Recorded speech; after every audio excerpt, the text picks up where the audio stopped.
Hare Krishna. I will be speaking about the early history of ISKCON in Pakistan.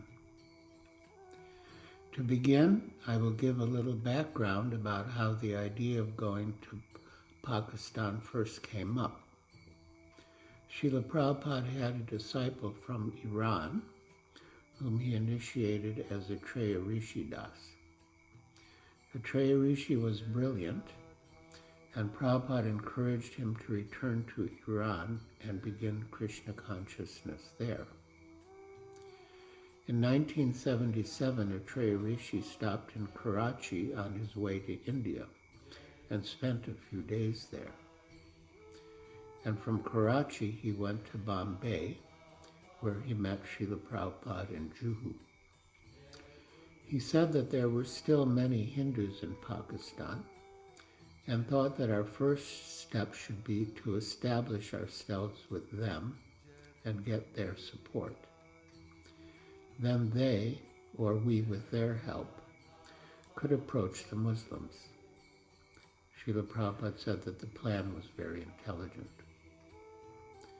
Atreya Rishi also mentioned that Amoghadleela Das had lived in Pakistan before he joined ISKCON, and that he would be the right person to go. Amoghadleela's father had been a Christian missionary from America, and Amoghadleela was born and educated in India and Pakistan. He spoke fluent Hindi and Urdu. A year or two later, Amoghadleela did go to Pakistan and got a wonderful reception.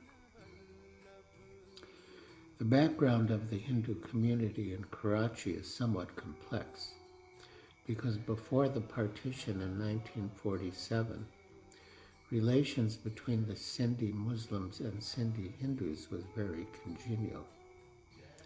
It was really the Ujadin, the Muslims who came from India during the partition, who were agitating that the Hindus should leave. As I recall, they started the first Hindu-Muslim riot in Karachi. People were killed and maimed, and then the exodus of Hindus began. There was a big Hindu ghetto in Karachi called Bangipara, or Narayanpur.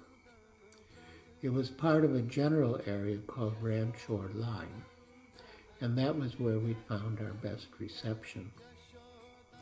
I will never forget the greeting I got when I first went to Narayanpur in 1981. Amoghadleela had already visited, so the residents knew about Krishna consciousness from him. Somehow the news spread that I had arrived, and everyone in the whole colony came out. It was the biggest reception I could imagine, even more heartfelt than the big turnout in Surat when Srila Prabhupada arrived. And they were banging spoons on pans and making this tumultuous sound. And the love, there was so much love coming from them. They took me to their small temple, and I sat down and spoke to them. We had kirtan, and it was a big love affair. For many months, I felt like Narayanpur was the most special place in ISKCON. Connected with the temple were one or two guest rooms, so Amoghadleela and I stayed there. The only problem was that there were very few vegetarians, so we got a kerosene burner and cooked for ourselves. We had to go to the neighbors to take bath. They had a small room with a drain, and we would bathe with a bucket and lota. Everyone loved us. The children had more free time and were always with us, and they loved to chant. There were different communities within the colony, Gujaratis, Punjabis, Marwaris, and they wouldn't really mix with each other. But when we came and introduced Krishna consciousness, the barriers started to break down, and all the people would come together to chant with us and hear Bhagavad Gita. Then we discovered another community I can only imagine that it was Lord Chaitanya's special arrangement. At the time of the partition, there was a district of Rajasthan, Tarparkar, that got included in Pakistan, even though there were no Muslims there. It was all Hindus, and they were all Krishna Bhaktas. And there was a small community of them in Karachi who became very good friends of ours. They were vegetarian, so we could get a good meal once in a while. And there were a few Gujaratis, including the Karachi Hindu Panchayat chairman, Kubchand Bhatia. Because Urdu was the official language and Karachi was a cosmopolitan city, people spoke mainly Urdu there, even the Sindhis. But Hyderabad, another major city in the interior, was more of a Sindhi center, and people maintained their traditions more. Srila Prabhupada always emphasized books, and we wanted to get his books translated into Sindhi. So we went to Hyderabad and had programs there, and that was where we printed the first Sindhi books. We met only two really prominent Sindhis, because at the time of partition, all the ones who had assets left. One of the prominent Sindhis was P.K. Prem Shahani. The other was P.L. Matani, an aristocratic man with a nice mansion and a big office downstairs. They were both vegetarian. Prem Shahani was our main advisor, and he was wise and experienced and trustworthy.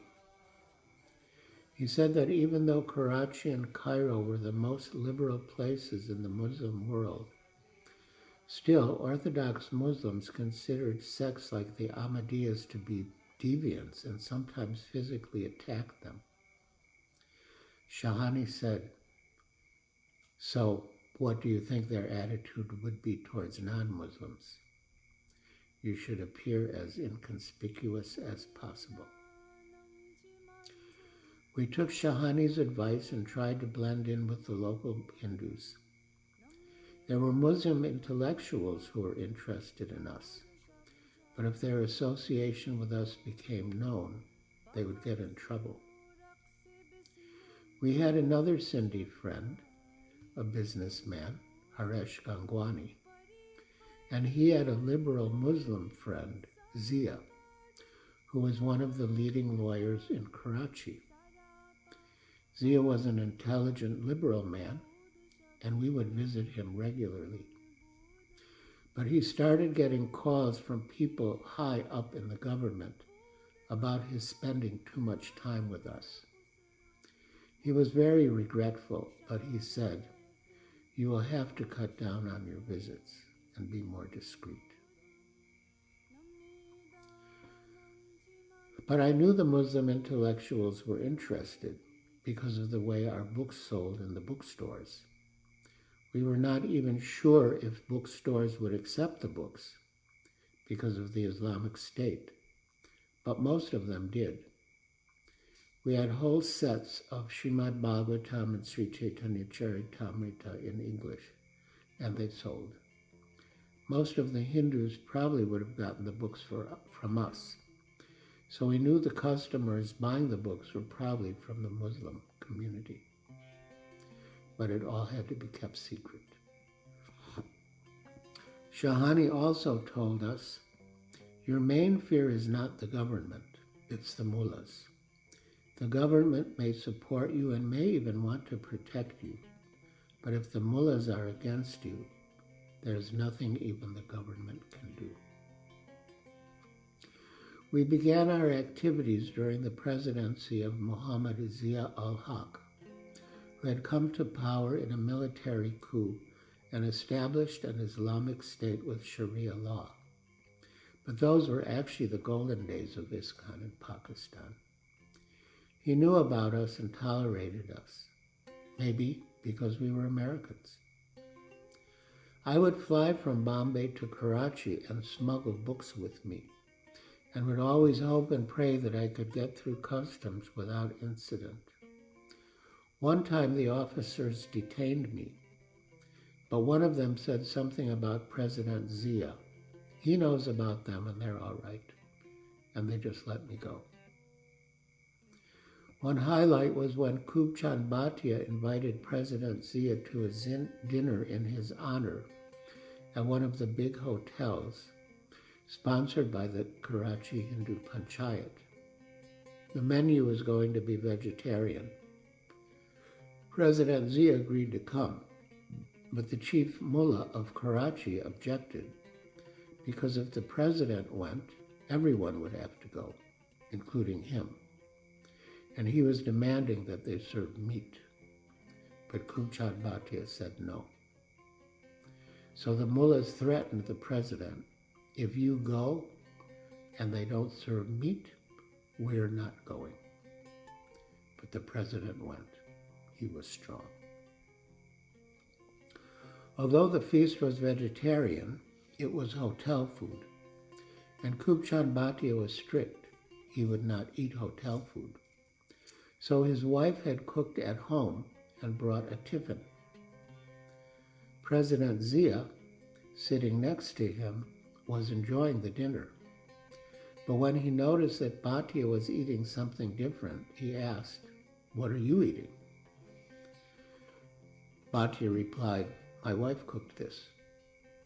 And President Zia said, "I want to try that." And he really loved it. He said, "I want the two of you to come to Islamabad and teach us how to cook like this." It was amazing.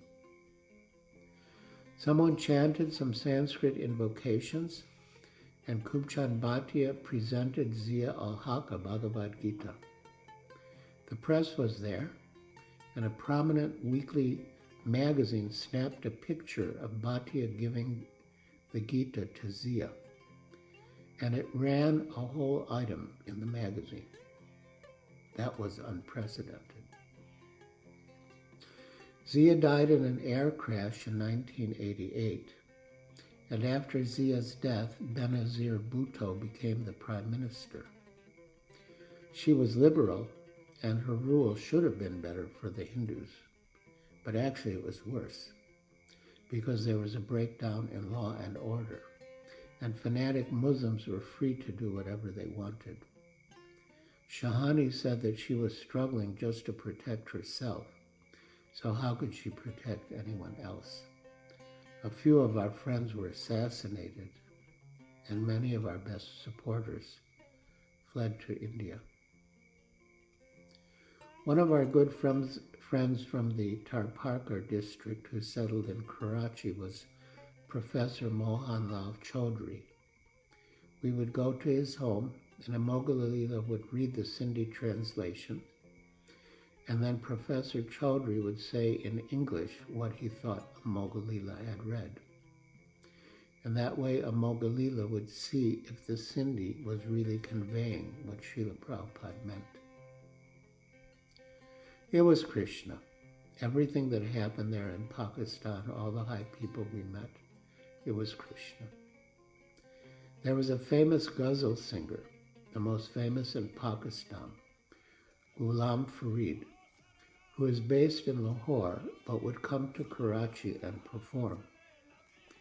One day Farid came into a Sufi temple in Karachi, and a Mogalila was there playing on a mridanga. Farid asked, "Are you a musician?" "No," a Mogalila replied, "I'm not really a musician. I'm a devotee of Krishna, but we play music as part of our worship." One night, Farid came down from Lahore and performed at some rich man's house in Karachi. People there really flaunted their wealth, and he had a big mansion with a huge garden. Karachi can really get hot, even hotter than Bombay. So to avoid the heat, the concert was from 9 p.m. to 5 a.m. This was quite common, since because it was so hot, people slept during the day and stayed up all night. So 4 or 5 of us devotees went, and all these modern aristocratic Muslims, the women not in burqas but in silk saris and jewelry, were present. And Farid sang, and while he performed, ladies would go up to him and throw money or give jewelry. The culture was more preserved in Karachi than in Bombay, which was more modern. At some stage, not too late, maybe 11 o'clock, he asked us to lead. We felt shy, but he insisted. I decided that we should sing Jairata Madhava because I knew that some Muslims appreciated Vrindavan. There had been a famous Muslim poet a few hundred years before, Shah Abdul Latif Behiti, the poet laureate of Sindh, who, it appears from his writings, had lived in Vrindavan. People say he was vegetarian, and he wrote beautiful lyrical poetry about Vrindavan and Krishna's flute and the cows. So we sang Jairata Madhava, which depicted life in Vrindavan, and translated it, and the people liked it. Some even came up and placed rupees at our feet. That was a highlight. But I think the biggest program was one Diwali. When we had first arrived in Pakistan, the Hindus were timid and fearful, but we showed them that you could be a Hindu and not be persecuted. So they decided to have a Diwali program, and they rented a big auditorium in downtown Karachi and invited us to take part. The chief minister and many of the state cabinet members and different Muslim dignitaries attended. There were maybe 1,000 people, Hindus and Muslims. The organizers gave us only 10 to 20 minutes, so I spoke briefly about the holy name. We did kirtan, and then I asked the audience to join in responsively. I didn't know whether or not they would respond, but I just could not miss the opportunity. So I began, Hare Krishna, Krishna Krishna. And I got them to stand up. Even the big Muslims were participating. It was unbelievable. Afterwards, I was in so much ecstasy I could not sleep. One of our early supporters in Bombay, Sadaji Whitlaw, who was a Punjabi, but had lived and owned a sweet shop in Karachi, owned a chain of shops in Bombay called Punjabi Chandu Halwai Karachiwala. Srila Prabhupada dubbed him the Sweetball King. When I told Sadaji Whitlaw that I was going to Pakistan, he became very emotional and said, "It is Bharat. Our sages lived on the banks of the Sindhu River." And he mentioned some of the events from the Bhagavatam that were set there. Srila Prabhupada said that Maharaj Parikshit met the personality of Kali on the banks of the Sindhu River, and that Prahlad Maharaj was born in the city of Multan, in the state of Punjab in present-day Pakistan. Another good friend in Bombay was Bridgerton Mota, who had been the richest Hindu in what became Pakistan. He had a mansion in Clifton called Mota Palace that after the partition had been taken from him and made into the president's house. He said that I should go and see what had happened to it. Mota's old mansion was indeed like a Rajasthani palace. It was beautiful. After Muhammad Ali Jinnah, the founder of Pakistan and its first Governor General, had died, his sister had lived there. But then she had gone abroad and married a non-Muslim man. And according to Islamic law, the punishment for a Muslim woman to marry a non-Muslim was death. So she could never return to Pakistan, and what had been her residence was vacant and overgrown with weeds. I loved my time in Pakistan. Preaching there was one of the most enlivening and exhilarating experiences of my life.